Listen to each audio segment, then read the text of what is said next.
Welcome to Old Testament in a Year. Day 112. Judges 9. One day, Gideon's son, Abimelech, went to Shechem to visit his uncles, his mother's brothers. He said to them and to the rest of his mother's family, "Ask the leading citizens of Shechem whether they want to be ruled by all 70 of Gideon's sons or by one man. And remember that I am your own flesh and blood." So Abimelech's uncles gave his message to all the citizens of Shechem on his behalf. And after listening to this proposal, the people of Shechem decided in favor of Abimelech because he was their relative. They gave him 70 silver coins from the temple of Baal Berith, which he used to hire some reckless troublemakers who agreed to follow him. He went to his father's home at Ophrah, and there, on one stone, they killed all 70 of his half-brothers, the sons of Gideon. But the youngest brother, Jotham, escaped and hid.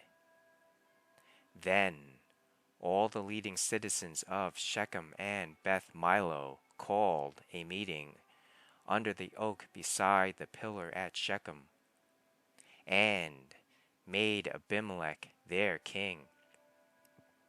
When Jotham heard about this, he climbed to the top of Mount Gerizim and shouted, "Listen to me, citizens of Shechem! Listen to me if you want God to listen to you. Once upon a time, the trees decided to choose a king. First, they said to the olive tree, 'Be our king.' But the olive tree refused, saying, 'Should I quit producing the olive oil that blesses both God and people just to wave back and forth over the trees?' Then they said to the fig tree, 'You be our king.' But the fig tree also refused, saying, 'Should I quit producing my sweet fruit just to wave back and forth over the trees?' Then they said to the grapevine, 'You be our king.' But the grapevine also refused, saying, 'Should I quit producing the wine that cheers both God and people just to wave back and forth over the trees?' Then all the trees finally turned to the thorn bush and said, 'Come, you be our king.'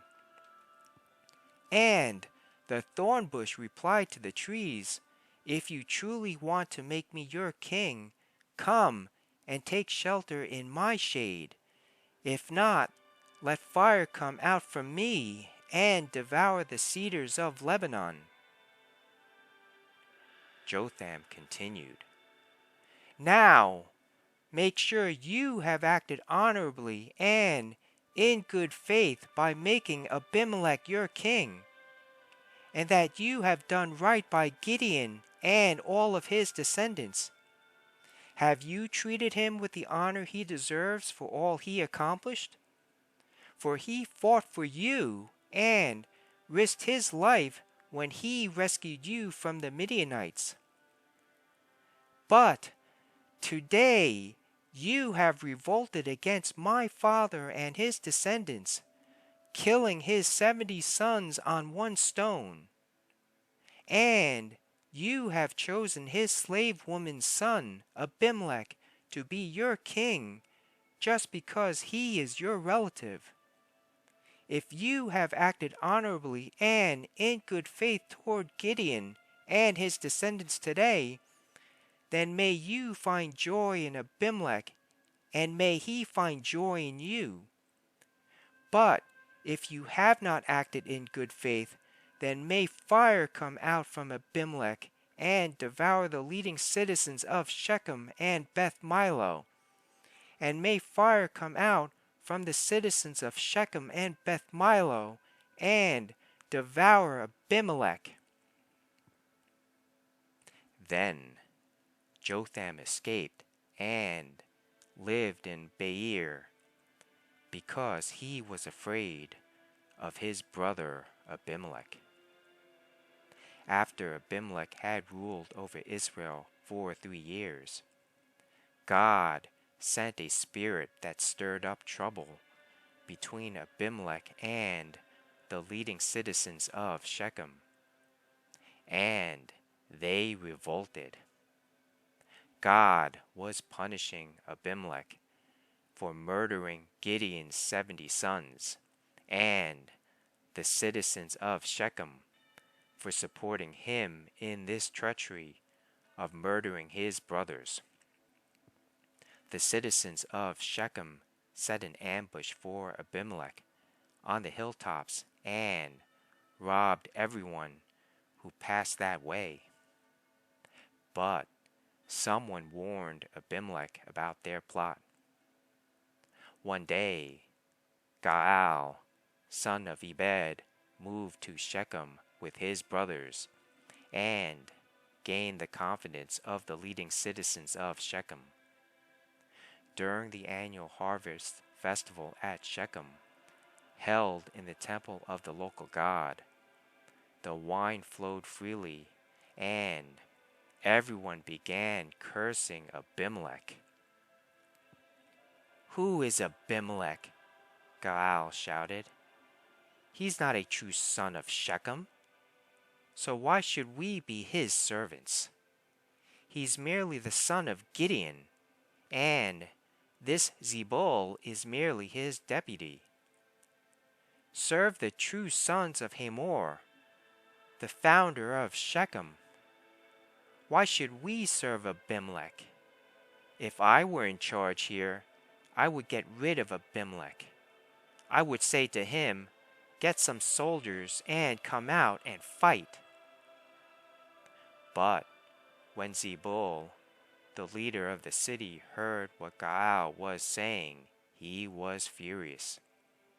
He sent messengers to Abimelech in Arumah, telling him, "Gaal, son of Ebed, and his brothers have come to live in Shechem, and now they are inciting the city to rebel against you. Come by night with an army and hide out in the fields. In the morning, as soon as it is daylight, attack the city. When Gaal and those who are with him come out against you, you can do with them as you wish." So Abimelech and all his men went by night and split into 4 groups, stationing themselves around Shechem. Gaal was standing at the city gates when Abimelech and his army came out of hiding. When Gaal saw them, he said to Zebul, "Look, there are people coming down from the hilltops." Zebul replied, "It's just the shadows on the hills that look like men." But again, Gaal said, "No, people are coming down from the hills, and another group is coming down the road past the diviner's oak." Then Zebul turned on him and asked, "Now where's that big mouth of yours? Wasn't it you that said, 'Who is Abimelech, and why should we be his servants?' The men you mocked are right outside the city. Go out and fight them." So Gaal led the leading citizens of Shechem into battle against Abimelech. But Abimelech chased him, and many of Shechem's men were wounded and fell along the road as they retreated to the city gate. Abimelech returned to Arumah, and Zebul drove Gaal and his brothers out of Shechem. The next day, the people of Shechem went out into the fields to battle. When Abimelech heard about it, he divided his men into 3 groups and set an ambush in the fields. When Abimelech saw the people coming out of the city, he and his men jumped up from their hiding places and attacked them. Abimelech and his group stormed the city gate to keep the men of Shechem from getting back in, while Abimelech's other 2 groups cut them down in the fields. The battle went on all day before Abimelech finally captured the city. He killed the people, leveled the city, and scattered salt all around the ground. When the leading citizens who lived in the tower of Shechem heard what had happened, they ran and hid in the temple of Baal Berith. Someone reported to Abimelech that the citizens had gathered in the temple. So he led his forces to Mount Zalmon. He took an axe and chopped some branches from a tree, then put them on his shoulder. "Quick, do as I have done," he told his men. So each of them cut down some branches, following Abimelech's example. They piled the branches against the walls of the temple and set them on fire. So all the people who had lived in the tower of Shechem died, about 1,000 men and women. Then Abimelech attacked the town of Thebez and captured it.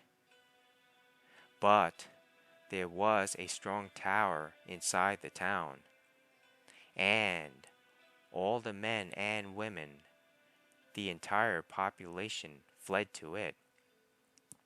They barricaded themselves in and climbed up to the roof of the tower. Abimelech followed them to attack the tower.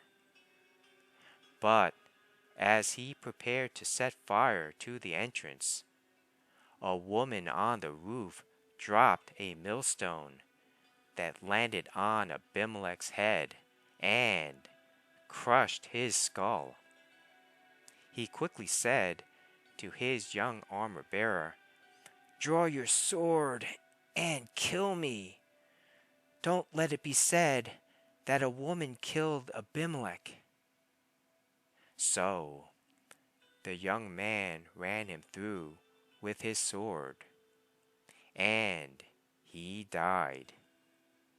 When Abimelech's men saw that he was dead, they disbanded and returned to their homes. In this way, God punished Abimelech for the evil he had done against his father by murdering his 70 brothers. God also punished the men of Shechem for all their evil. So the curse of Jotham, son of Gideon, was fulfilled. Judges 10. After Abimelech died, Tola, son of Puah, son of Dodo, was the next person to rescue Israel. He was from the tribe of Issachar, but lived in the town of Shamir, in the hill country of Ephraim. He judged Israel for 23 years. When he died, he was buried in Shamir. After Tola died, Jair from Gilead judged Israel for 22 years. His 30 sons rode around on 30 donkeys, and they owned 30 towns in the land of Gilead, which are still called the towns of Jair. When Jair died, he was buried in Kamon. Again, the Israelites did evil in the Lord's sight. They served the images of Baal and Ashtoreth, and the gods of Aram, Sidon, Moab, Ammon, and Philistia. They abandoned the Lord, and no longer served him at all. So the Lord burned with anger against Israel, and he turned them over to the Philistines and the Ammonites, who began to oppress them that year. For 18 years they oppressed all the Israelites east of the Jordan River in the land of the Amorites, that is, in Gilead. The Ammonites also crossed to the west side of the Jordan and attacked Judah, Benjamin, and Ephraim. The Israelites were in great distress. Finally, they cried out to the Lord for help, saying, "We have sinned against you, because we have abandoned you as our God, and have served the images of Baal." The Lord replied, "Did I not rescue you from the Egyptians, the Amorites, the Ammonites, the Philistines, the Sidonians, the Amalekites, and the Maonites? When they oppressed you, you cried out to me for help, and I rescued you. Yet you have abandoned me and served other gods. So I will not rescue you any more. Go and cry out to the gods you have chosen. Let them rescue you in your hour of distress."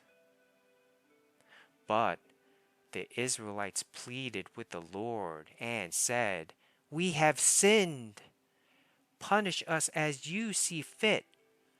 Only rescue us today from our enemies." Then the Israelites put aside their foreign gods and served the Lord, and he was grieved by their misery. At that time, the armies of Ammon had gathered for war and were camped in Gilead. And the people of Israel assembled and camped at Mizpah. The leaders of Gilead said to each other, "Whoever attacks the Ammonites first will become ruler over all the people of Gilead."